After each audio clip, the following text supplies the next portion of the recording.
hari ini kita akan membahas pengamatan SPBU pedoman teknis dan mulai dari kejadian. Ya. Kita lihat kata pengantar di situ ya. Stasiun pengisian bahan bakar umum merupakan ujung tombak distribusi dan pemasaran BBM dan berada di tengah masyarakat. SPBU itu adalah salah satu acuan negara untuk melihat peningkatan nilai ekonomi dari satu daerah. Ya. Kalau dalam Pemko namanya PPID. Ya. Kenapa SPBU menjadi acuan? Bahkan orang BI itu sini mengambil sampling data, karena dari kegiatan SPBU berapa kiloliter itu menjadi kegiatan orang masyarakat di satu daerah. Karena BBM sifatnya adalah mobilisasi, ya. Tanpa ada BBM orang nggak akan bisa melakukan kegiatan ekonomi apapun itu. Ya. Jadi SPBU telah menjadi acuan, ya, untuk menjadi perkembangan ekonomi di satu daerah. Ya. Peran SPBU sangat penting dan strategis dalam mendukung roda perekonomian nasional karena menyangkut kepentingan masyarakat luas. Sejalan dengan perkembangan ekonomi dan pembangunan nasional, jumlah SPBU terus bertambah dan sebenarnya semakin luas di seluruh wilayah Indonesia. Kita bicara pada tahun 2012 jumlah SPBU hampir mencapai 7.000 unit seluruh Indonesia. Kalau membayangkan 2015 dengan pengembangan 2021, ya, retail aja punya outlet sampai sekarang SPBU reguler itu hampir 275. Apalagi Patasok, apalagi Mogulan, ya. Artinya apa? Retail ini terus berkembang, PTPR ini terus berkembang karena penugasan terhadap penyaluran minyak ini itu akan sangat dibutuhkan masyarakat. Inilah poin kesempatan bagi kawan-kawan untuk maju, ya, untuk bisa berdedikasi menjadi insan Pertamina itu seperti apa, ya. Jangan hanya berpikir kita habis di sini, makanya aku sering ulang-ulang itu. Ntar lagi ingat, kita punya namanya tol, ya. Tol Bengkulu ke Linggau. Nggak mungkin orang Palembang bisa menjadi situ mungkin. Otomatis akan ada full recruitment yang terjadi di SPBU baik di Karawang ataupun di Kepayang yang untuk nanti digunakan sebagai penugasan di tol tersebut. Oke ya. SPBU berbagai hal dengan kegiatan migas lainnya juga mengandung risiko bahaya yang tinggi. Garis bawah itu risiko bahaya yang tinggi seperti otomatis kebakaran, ledakan, pencemaran lingkungan dan anggur sosial selama rentang 3 tahun terakhir. Ya. Tercatat sekitar 120 kejadian kecelakaan atau kebakaran lingkungan SPBU yang mengakibatkan kerugian bukan hanya bagi pemilik tapi juga masyarakat luas. Untuk itu aspek keselamatan harus mendapat prioritas tinggi bagi pengelola SPBU, konsumen dan masyarakat luas mengingat pentingnya aspek keselamatan pengoperasian SPBU. Maka Direktorat Jenderal Minyak dan Gas Bumi bekerja sama dengan tim independen pengendalian keselamatan migas telah menyusun pedoman teknis keselamatan peralatan dan instalasi serta pengawasan instalasi SPBU untuk digunakan sebagai acuan bagi seluruh pelaku usaha yang bergerak dalam bidang SPBU. Ya. Pedoman ini mencakup antara aspek teknis, operasional, keselamatan, kesehatan, lingkungan, keamanan sejak tahap pencemaran, pengoperasian penggunaan sampai dengan regulasi SPBU upaya yang dilakukan oleh Dirjen Migas dan menyusun buku keselamatan. Yang tujuannya adalah memberikan pembelajaran bagi semua pihak. Pihak itu siapa? Ya masyarakatnya, ya kita sebagai pelakunya, ya. Karena SPBU berkaitan, mata rantainya berkaitan, mulai dari depot sampai ke kita sampai ke nanti amdalnya ini ada juga amdas dampak lingkungan, ya. Khususnya melalui berbagai kasus kecelakaan kebakaran menimpa SPBU dan juga dalam buku ini dibahas berbagai kasus yang terjadi, analisa penyebab dan upaya pencegahan berdasarkan hasil audit investigasi yang akan dilakukan di Dirjen Migas PPIKM sebagai pembelajaran bagi semua pihak yang mulai SPBU. Semoga keselamatan itu dapat ditingkatkan untuk memberikan rasa aman dan nyaman bagi masyarakat. Saya ringkas di sini bahwasanya ada satu poin yang perlu kita bahwa SPBU itu mengandung risiko bahaya yang sangat tinggi. Pada proses produksi, kalian pernah kerja di migas atau penggalangan kapal, tingkat SPBU itu setara, ya. Makanya klasifikasi BPJS kalian pasti kelas 2, nggak ada yang kelas 3 harusnya. Karena apa? Potensi risiko manajemen kebakaran itu sangat mungkin di SPBU. Di retail satu tahun ini satu ababil, ya. Karena di Desember kemarin beroperasi bulan Juni, tapi TRO-nya, etalosnya itu menghabiskan dana budget anggaran kita sekitar 7 miliar untuk merevitalisasi lagi, ya. Artinya menghidupkan kembali itu perlu 7 miliar anggaran untuk menghidupkan lagi SPBU. Baik dari penembusannya, pembinaannya, baik hukumnya, aspek sosialnya dan segala macam. Oke. Apa sih Pak SPBU ini terhadap masyarakat? Apa efeknya banyak? Tuh kalau kebocoran terjadi kecil, tuh pernah terjadi nggak belum Pak? Iya Pak, itu Pak. Dan itu menjadi azas manfaat bagi masyarakat sosial untuk mengeruk keuntungan orang-orang penanggung jawab akan banyak seperti itu. Makanya kita dari kebocoran-kebocoran harus mitigasi dari sifatnya ketegangan nozzle, sweeper dan segala macam. Pada akhirnya oil catcher. Oil catcher itu fungsinya apa, Ustaz? Untuk menampung tumpahan minyak. Ya, kalau ada minyak pada pipa hawa atau pipa selang di bawah itu, ya, itu akan tumpah. Dia akan masuk ke oil catcher dulu, ya, di bak-bak penampungan itu. Jadi dia tidak mengalir langsung ke sana, ditangkap. Makanya namanya penangkap minyak, ya. Itu secara teknis. Jadi ingat, tugas kalian adalah pada sisi lapangan untuk membantu para dan menghasilkan. Ketika nampak satu kebocoran kecil saja, lakukan mitigasi dengan melaporkan. Itu namanya Kalau HSE Modulus itu ada 3 poin. Ya. Patuh, intervensi dan masuk ke poin 2 adalah intervensinya. Oke. Jadi kita akan lakukan mitigasi, ya, betul-betul untuk suatu peralatan. Oke, kita lanjut. Latar belakang, kenapa buku teknis ini dikembangkan, ya? Kasus kebakaran atau kecelakaan kerja masih sering terjadi. Tercatat selama 3 tahun terakhir dari 2016 sampai 2018 120 kasus kejadian mengakibatkan kerugian bagi pihak pengusaha maupun konsumen dan masyarakat. Kenapa masyarakat ikut terimbas ketika SPBU kebakaran? Karena operasional tidak, dan dia harus mencari minyak di luar lokasi dia, dan itu akan menghabiskan waktu dia. Padahal kalau orang bisnis tuh waktu adalah banyak upaya penyelesaian sudah dilakukan baik oleh pemerintah, Dijen maupun pihak badan usaha dari analisis hasil audit dan investigasi. Berbagai kejadian itu sebenarnya beberapa aspek, ya. Aspek pembakaran itu ingat, ya. Pertama, pada sisi manusia, lack of skill untuk kompetensi, kelemahan rancangan bangun dari sistem koleksi pembangunan sampahnya. Dia mengatakan itu rancang bangunnya yang tidak sesuai dengan set plan, ya. Kalau dari sisi manusia itu tadi psikologinya, ya, tidak fokusannya. Kita sambung ke materinya si Ruslan tadi, ya.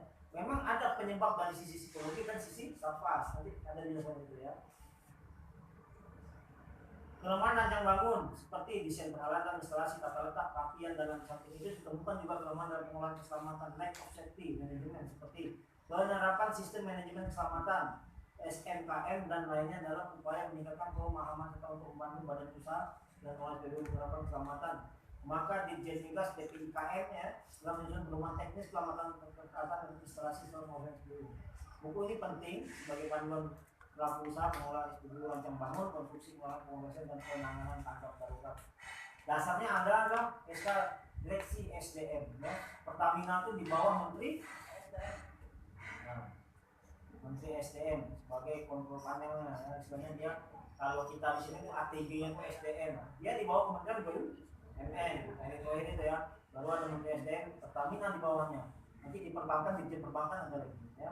Dasarnya itu makanya dibuat dengan Direktur Minyak Gas dan Bumi nomor 08, lihat aja, ya.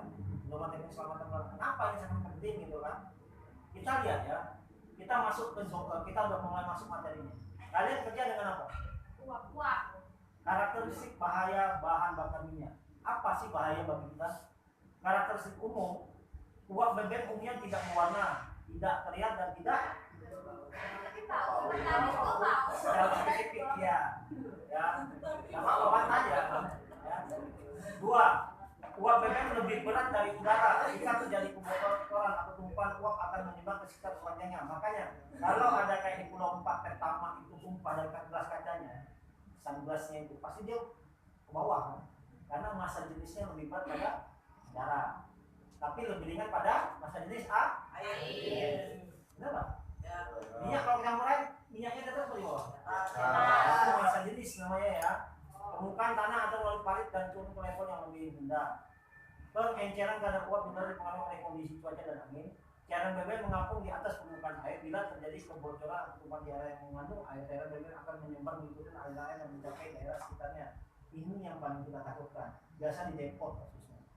Depot itu salah satu selang yang bocor masuk ke pipa pembuangan air mengalir ke masyarakat. Udahlah, kontaminasi ke sumur-sumur resapan warga segala macam. Akhirnya apa? Menjadikan efek penyakit pada masyarakat tempat. Itulah depot itu sering, ya. Kalau SPBU itu jarang. Karena volume minyak yang dikumpulkan SPBU, dia akan bocor melalui 2. Pertama dari tank pendam tangki pendam kalau bocor pun dia pasti meresap kepada permukaan karena dia nggak ada saluran, jadi saluran melalui jalur pulau pompa. Yang kita takut nih jalur pulau pompa yang di bawah tanah kalian ini. Nah itu ada kebocoran lari dia, tapi kita punya namanya oil catcher 2 untuk menangkap. Ya. Kenapa taruhnya di sana? Saya bisa jelaskan. Bukan taruhnya di belakang, karena sharing kamu di situ. Makanya tangkap di situ. Kalau paletnya di situ kau taruh semua palet tak nyambung, Pak. Ya kan? Ya. Karena tadi kenapa BBM akan menyimpan nikotin air? Karena massa jenis air lebih berat pada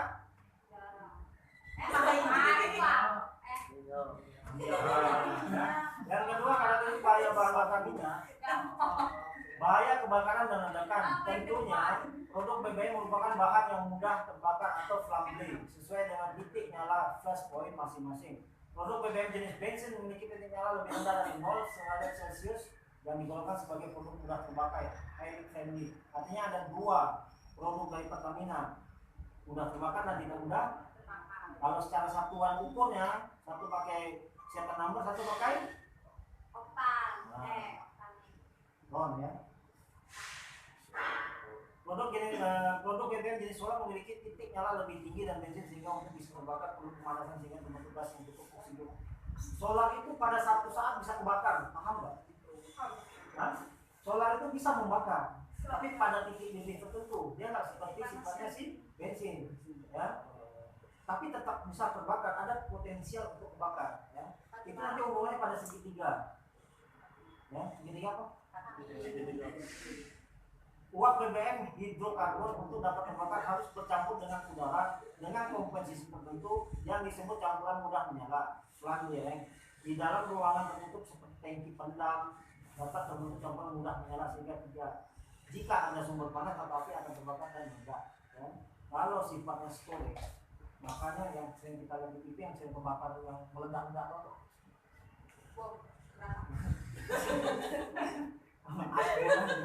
Repot ya, pernah lihat kan instalasi cepu yang di Petalet kemarin 6 tangki, ya.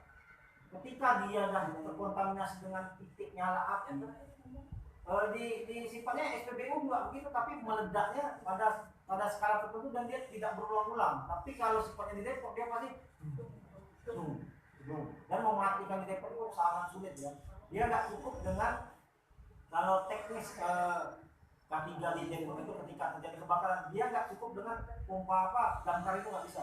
Dia harus matikan dari kayak ada garam apalah, oksidan apa, matikan uap oksigen sama dari helikopter. Makanya kalau dari storage-nya si Depok dia nggak bisa karena si damkar itu terbatas pada titik-titik yang ketika dia storage dia ada jalur gitu. Nah, jalur itu nggak bisa si damkar masuk ya. Jadi sangat ribet ya, pasti berpengaruh kalau Depok itu udah terbakar ya. Kalau di sini sifatnya yang susah itu di pulau ya, seperti Natuna. Karena pulau itu dia tidak ada depot penumpang, ngerti nggak? Kalau misalnya pulau yang terjadi apa-apa kita masih punya Linggau, kita masih punya Jambi, kita masih punya Ketapati, bisa dikirim. Kalau Natuna nggak bisa. Pulau ini yang sangat parah. Ketika terjadi putus pasokan, nah itu bahaya. Makanya di sana ditaruh logistiknya tentara. Tentara juga punya minyak, dia punya storage besar ya. Jadi ketika satu hal terjadi di pulau-pulau terluar Indonesia itu sudah dipikirkan oleh negara untuk ini kan potensial kebakaran SPBU itu pasti, dia itu pasti kan, yang paling sangat dibanding yang lain kan. Artinya makanya tentara punya storage untuk membantu distribusinya. Oke? Pada saat mobil BBM atau pengisian BBM ke mobil tangki akan terbentuk uap hidrokarbon yang dapat menembak ke area sekitar dan bercampur dengan udara sehingga potensial menyalakan atau meledak. Jadi setelah ini kita akan masuk ke zona. Ya, mana zona aman kalian, mana zona selanjutnya karakter bahaya bahan bakar minyak, bahaya keracunan ya. Satu, uap BBM bersifat toksik, racun. Toksik itu racun, toksin, ya, sehingga berbahaya terhadap manusia jika terhirup uapnya tertelan dan atau terserap. Ya, makanya aku bilang ini poinnya sangat penting bagi operator. Ini sangat poin pertama nih kalian sebenarnya kedua. Kenapa? Secara langsung dan tidak langsung kalian itu mencium. Karena kalian pada masuk zona 1 di area Pulau Pompa, ya. Beda sama Madia, Amel, segala macam. Terkontaminasi dia ketika dia ada berada di situ, itu sangat sedikit kadarnya. Tapi kalau kawan-kawan uap BBM bisa toksin, racun. racun yang sifatnya mengendap pada paru-paru, jaringan pembuluh darah, ya. Oktan dia tak akan berubah. Makanya kadang-kadang kalau kalian pada satu saat ketika kalian di sini udah rasa baunya udah minyak ya semuanya, itu sebenarnya faktor bahaya. Mungkin kalau sekarang nggak terasa, nggak tahu lah daunnya atau peri itu. Kadang-kadang itu dia nggak bisa keluar lagi dari partikel pembuluh darah kita. Dengan cara apa? Sterilisasi. Minum apa? Soda susu bisa, beruang bisa, segala macam bisa. Ya. Saya nggak tahu nih, sebenarnya nggak kamu merasa di sini tuh ada bau uap gitu. Nah sudah. Ya, Niki udah pernah. Dan hal ini kalau kalian biarkan terus-menerus tanpa ada filternya, tanpa ada kalian tackle, itu bisa jadi muntah. Karena sel pembuluh darah kalian tertutup oleh jaringan toksin tadi. Ya, darah yang diikat. Artinya peredaran darah itu udah gak bagus lagi, sumbat dia, itulah muntah darah. Dan ini kejadian di Selandi, 1 orang 3 bulan langsung sakit. Akhirnya ketika dia sembuh dia tidak boleh lagi berada pada zona perempuan dan dipindah ke break. Kalau sekarang mau pindah break mana? Jadi kenyataan. Kedua, orang hamil karena berbahaya untuk pekerjaan di SPBU dan nggak ada rekomendasi orang hamil untuk bekerja di SPBU.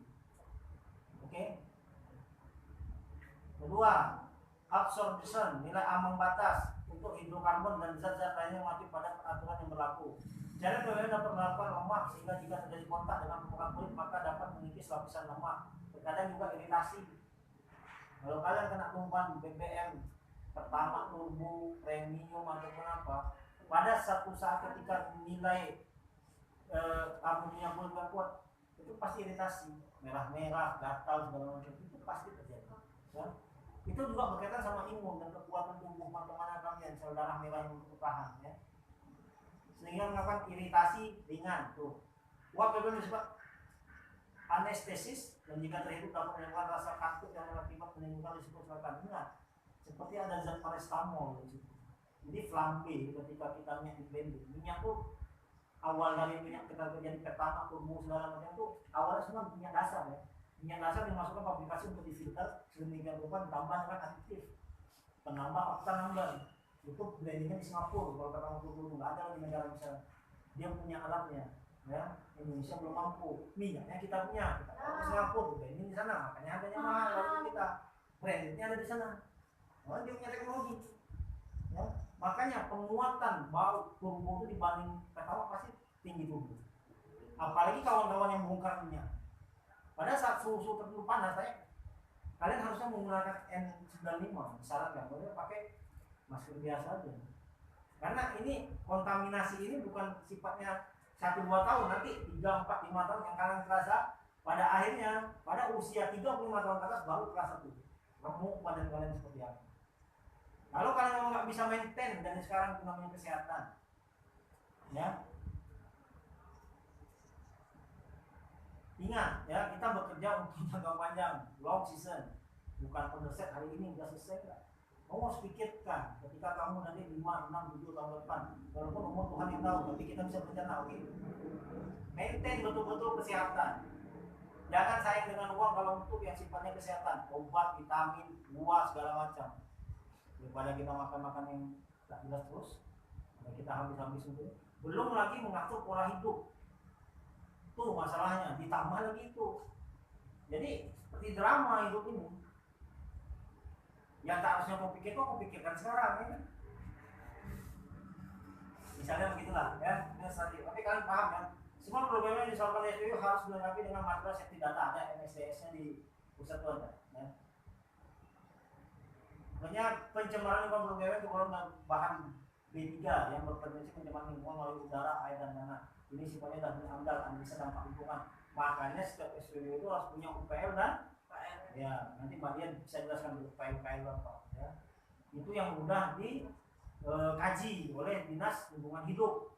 Makanya SPBU itu bisa bangun pada daerah tertentu, pada SPBU setiap pengusaha mengajukan bukan langsung bisa jadi SPBU. Semuanya ada survei, ya, baik survei lapangan dari kesanggupan pengusahanya sendiri, dari masyarakat sekitar. Nggak semua orang punya uang bisa bangun SPBU, karena masyarakat kita kadang nggak mau, ya. tanahnya tercemar. SPBU ini kimia, udah kimia murni kita dijual.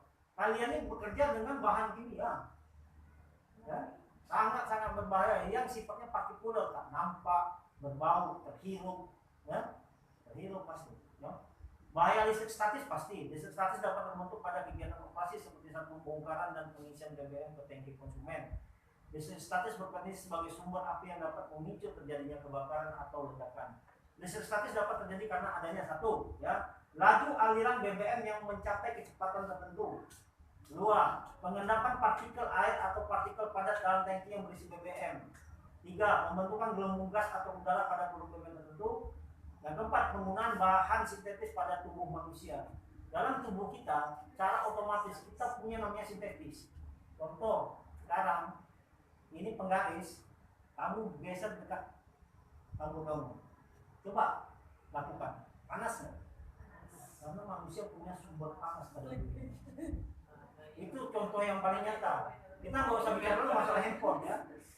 Tapi penggaris kamu gini kan, ya, atau tangan kamu gini kan, panas nggak? Karena memang dalam tubuh kita tidak ada statisnya. Tuh, itu alami yang Tuhan kasih sama kita. Ya. Next, ya. Secara umum, klasifikasi area berbahaya dalam perencanaan dan rancang bangun SBU harus memperhatikan dan mempertimbangkan klasifikasi area berbahaya. Hazardous area classification ini yang saya sebutkan sama kalian. Kalian tahu nggak zona 1 mana, zona 0 mana, zona 2 mana? Belum tahu kan? Nanti ada gambarnya.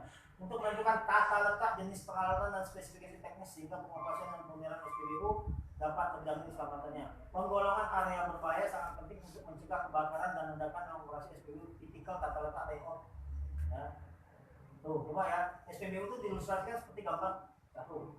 Ya. Di mana sih Pak zona 1? Di mana Pak zona 0? Di mana Pak zona 2? Ya. Dalam pedoman teknis ini klasifikasi area berbahaya digolongkan sebagai berikut. Ya. Dia ada zona 0, zona 1, zona 2, dan zona aman. SPBU itu punya 3 zona dan 1 zona aman.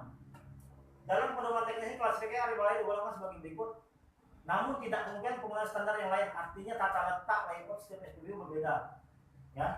Kita sama Kepayang, kita sama Serati, kita sama Rumah itu berbeda. Tapi pada intinya kita punya zona yang sama. Harus kita hindari. Zona 0 adalah area atau lokasi di mana terdapat campuran gas dengan udara yang mudah terbakar, ya, dan atau meledak dapat terjadi secara terus-menerus atau terjadi untuk waktu yang lama. Di mana itu zona 0? Mobil. Makanya kalau terjadi kebakaran di mobil tangki, ya, mitigasinya agak lebih sulit. Bisa mudah, bisa susah. Mungkin kalian pernah lihat video di YouTube. Ketika dia pada kelembapan tertentu, dia cepat mati itu. Tapi kalau pada panas tertentu, dari selang bisa masuk ke tangki. Ya, hanya tangki terbakar. Walaupun pada kenyataannya bukan minyak yang kebakar. Apa yang kebakar? Karena uap terus menerus kan, yang ke tangki. Bukan minyak, bukan benda jenis cairannya, tapi uap yang menyebabkan kebakaran. Oke, zonanya zona 1, area lokasi mana terdapat campuran gas dan dengan udara yang mudah terbakar dan atau meledak dapat terjadi pada kondisi operasi normal, yaitu di pulau pompa. Ya, tuh ya. Jadi pulau pompa ini kalau satu pulau pompa kebakaran belum tentu pulau pompa ini ikut kebakaran. Dengan catatan kita harus cepat memitigasi matinya aliran listrik dan segala macam. Harusnya ada satu kontrol panel ketika terjadi kebakaran semua sentralitas mati. Apa itu? MCB. Itu tugasnya Pak Menko. Ya. Jadi tugas pengamanan salah satunya memitigasi ketika terjadi kebakaran MCB listrik utama harus dimatikan. Artinya kita tidak mengambil risiko tegangan listrik tadi. Listrik ini sangat berbahaya, bisa statis, elastis dan segala macam. Bahkan kalau pernah kalian dengar, ada nggak listrik liar? Satu contoh kejadian, listrik liar itu seperti apa sih Pak? Apa ngomong liar-liar gitu kan? Kejadian Serati, 1 orang korban jiwa meninggal. Petugas Karwas. Satu kabel masuk ke bawah terkupas di pada aliran rantai di ujung. Tapi lantai ujung itu ada lembab, kena dari efek air itu. Air itu pengantar listrik yang paling bagus nggak? Ya. Akhirnya itu kabel kosong yang sifatnya kabel liar itu yang terbuka tadi tempel ke lantai, masuk melalui aliran dari air masuk ke dia, mati di tempat. Nggak kebakar, cuma tegang aja udah. Dan mitigasi itu ya. Juga kepala si pengawas atau kepala security itu memitigasi dari kabel-kabel juga terkupas pada area SPBU, bahkan pada area mana zona. Oke, aku masuk selanjutnya. Zona 2 adalah area atau lokasi di mana terdapat campuran gas dengan udara yang mudah terbakar dan meledak dan dapat meledak sewaktu itu ya. Terjadi dalam operasi abnormal atau sewaktu dan kalaupun terjadi hanya dalam waktu yang singkat. Ya, artinya mungkin kaleng sampel misalnya, wilayah kaleng sampel loh, itu masuk ke zona 2 yang sifatnya dia menyimpan bahan potensial untuk bakar tetapi tidak menyebabkan kebakaran yang sangat luas dan besar ya. Waktu dan kalau terjadi hanya dalam waktu yang singkat. Nah, itu kali sampel, itu zonanya. Tuh, ya. Juga kalau kalian menyimpan minyak misalnya di genset. Tuh, minyak. Tapi itu pakai menadek. Tapi kalau itu solar, kalau misalnya sifatnya penambah kita tidak bisa untuk karena dia akan masuk ke zona 2. Ya. Zona aman adalah area di luar zona 01, 02 dan 0. Itu klasifikasi area berbahaya berdasarkan zona gas juga musola, belakang parkiran, toilet, itu zona aman. Minimarket pun bukan zona aman, masuk ke zona 1. Karena efek dan ledakan ketika terjadi di Pulau Gompa dia akan menyembur. Minimal akan berefek. Kaca akan panas. Kalau kaca sifatnya kaca jagung seperti mobil itu pasti retak. Oke, jadi pahami dulu di SPBU ada berapa zona? Itu ada zona, ya zona 0, zona 1. Yang tidak di AC itu bukan zona berbahaya, udah maksudnya gitu aja ya. Tata letak itu di SPBU beda-beda. Artinya zona-zona yang tidak di AC itu bukan zona berbahaya, tapi zona yang di AC sangat-sangat berbahaya. Kayak tendang, nah itu yang atas tuh istilahnya dah pilih apa segala macam yang kami lihat tadi ya. Paham ya? Itu zona berbahaya. Next, kita bicara tinggi pendam. Zona 0 di dalam setiap tangki dan manhole chamber pada setiap kompartemennya di mana terdapat sambungan selang yang digunakan untuk bongkar muatan dari mobil tangki. Ya, seperti kita sampaikan tadi, tangki pendam itu masuk ke zona 0. Sangat berbahaya. Jika terjadi kebakaran dia akan terus-menerus dan akan sulit dipadamkan. Zona 1 di sisa manhole, ada juga zona 1 di sana. Ya. Zona 1 bisa kompartemen di mana tidak ada selang bongkar sambung ke mobil tangki. Zona 1 pada radius minimum 1 meter dari sambungan, filling point sambungan selang pengisian. Zona 2 dalam radius. Jadi di pelataran rombongan juga masuk zona 0, 1, 2 karena memang mereka itu sangat zona-zona berbahaya. Makanya apa? Kenapa mobil tangki harus dipasang groundingnya kita? Salah satunya untuk mengurangi listrik statis ya, dalam dirimu. Ya. Juga ketika ada petir, grounding harus dipasang. Ya. Jangan coba sekali ketika bukannya tanpa pasang grounding. Ya. Secara administratif kalau dalam HSI dari Pulau B datang kita udah blacklist. Artinya apa? BU diblokir. Jadi grounding itu pada prinsip kerjanya semua aliran listrik yang berangkat potensial kebakaran akan dibuang ke tanah. Tanah itu sebagai sumber netral. Nah, paham. Ya. Pipa fan tuh di atas. Ngomongkan itu steril, area steril, jangan ada orang lain masuk yang tidak berkepentingan. Mungkin dengan pipa fan kenapa bisa terbakar? Karena pipa fan itu yang beruap cairan masuk ke bawah, pembuangan uapnya ke dalam ini supaya apa? Udara itu menekan, ya sirkulasi lah bahasanya, kayak gitu ya. Jadi bahaya itu. Ada orang misalnya kayak lagi bongkar segala macam, orang lewat sampai apa? Merokok segala macam. Dan ingat nih, kalau di Pulau Gompa ada ngomong batagor ataupun apa yang ngisi minyak, pastikan dia tidak bawa kompor. Kejadian satu di Jawa Barat. Nah, orang cuma lewat depan SPBU area pembongkaran, dia cuma merokok. Ada satu api dari rokok itu yang pernah lihat nggak Pak? Layar ke dalam area itu meledak udah. Kalau nasib kita baik. Sekarang ini agak sedikit bahas gitu ya. Ini area zona 1. Lihat gambar. Zona 1 di dalam dispenser dan setiap space ruangan yang langsung berhubungan dengan peralatan tersebut. Artinya zona 1 hanya pada pelataran luar, tapi di dalam pompa itu, di dalam pompa kalau pas dibuka itu, bawahnya itu 1 meter dalam itu paling berbahaya. Ya. Makanya kenapa dikasih pasir? Kenapa dikasih tanah? Ketika terjadi satu dalam hal katakanlah kebakaran di dalam, pasir itu akan menetralkan supaya api tidak masuk ke jalur pipa. Ya. Lalu sempat dikasih pasir itu, taruhlah kebakaran bukan karena apa? Statik korsleting listrik lah di dalam, ya, baik pergesekan dari asimeter segala macam menimbulkan potensi api dengan uap di dalam, meledak ya.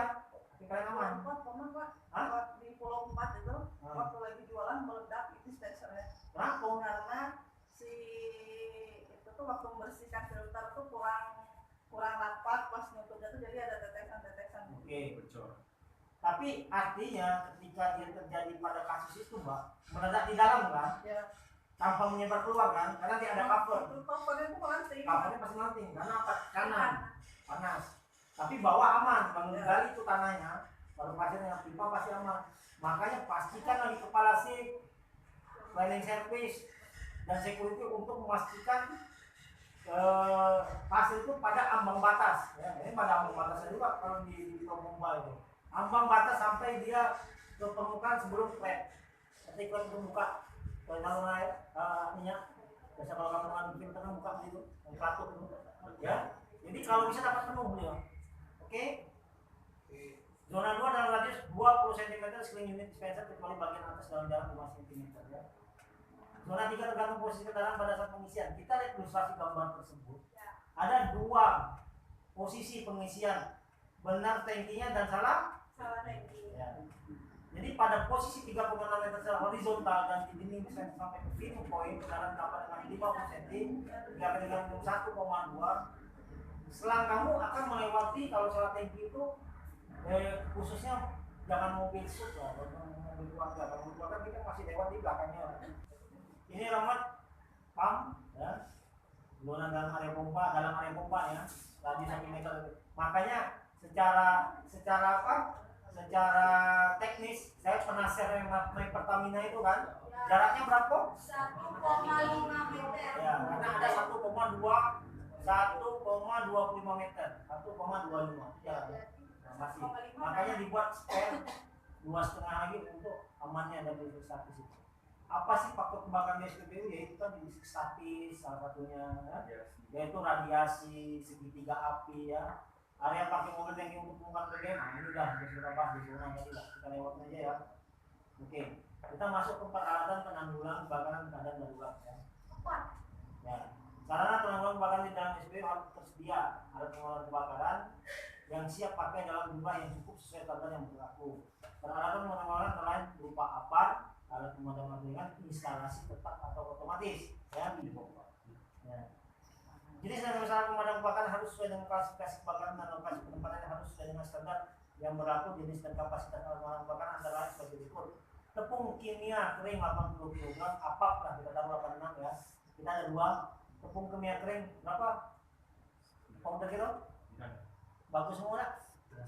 Ya, CO2 4,5 ataupun pada poin 6 saya lagi usahakan 2 untuk HSI untuk dikasih ke kita ya. Dengan proses sampai di meeting terakhir sama HSI sudah saya sampaikan. Fireball ukuran 1,2 kg setara UB standar. Fireball kita nggak perlu. Ya. Fireball itu mematikan api mahal kan.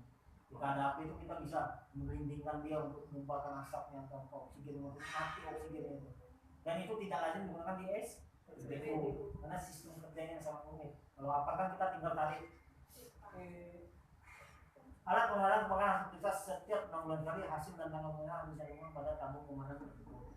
Ya secara kontinu aja kita lakukan, seminggu 2 minggu kita cek. Kan ada yang punya list kan untuk pengecekan harian kan, sebulan sekali ya. Dan tindakan untuk maintenance apar sendiri salah satunya adalah senam apar lah, ya. Karena sifatnya powder. Kalau powder dia pada kondisi titik beku tertentu dia akan membeku dan menggumpal dan itu tidak akan bisa digunakan, ya. Kalau dalam kondisi dia normal tekanannya bagus, indikatornya apa? Dia ke jarumnya arah ke hijau, ya. Dan ketika kalian balik, mungkin kalau memang dengan merasa ada kayak kampung kota yang jadi kalau dia udah mulai tekanannya turun, cepat-cepat dilakukan pengisian tekanan. Jangan biarkan dia berlarut tuh kalau tekanannya turun, karena nggak ada tekanan lagi, angin yang akan bermain di situ ya. Terus dia kena basah, entah kena hujan, dia punya titik beku ya. Pada objeknya si apa tabung itu ketika dia dingin dia punya titik beku dan akhirnya membung. Ketika terjadi kebakaran kita tidak pakai apa kita tidak bisa investigasi oleh pihak bukan juga HSE dan pihak penegak hukum, artinya kita kena pasal kelalaian. ya. Oke, lanjut. Peralatan menangani kebakaran dan darurat, SPBU harus dilengkapi dengan sistem pelaporan kebakaran seperti telepon. Adakah telepon darurat kita, Pak Ruslan? Ada. SPBU harus dilengkapi dengan sarana darurat, tombol darurat yang letak di dekat petugas untuk menghentikan semua kegiatan eskalator. Sebenarnya ini MCB ini, ya ketika terjadi kebakaran langsung matikan aliran listrik satu titik di mana. Untuk SPBU Solar harus dilengkapi dengan sistem pengeras suara untuk komunikasi dengan pelanggan. Kita kan nggak punya itu. Ya. SPBU menyatakan memasang petunjuk informasi keadaan darurat, telepon yang membuat nama dan orang SPBU petugas yang bisa dihubungi jika terjadi keadaan darurat. Pada titik tersebut dipasang informasi dengan tampilan dengan tindakan yang diambil jika terjadi kebakaran atau keadaan darurat. Semua informasi harus dicolok terlihat dalam mudah dipahami oleh setiap orang.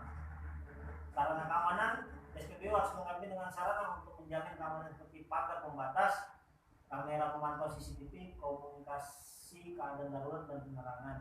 Daftar nomor telepon darurat harus disediakan dan ditempatkan di tempat yang mudah dilihat dan dijangkau. Oke?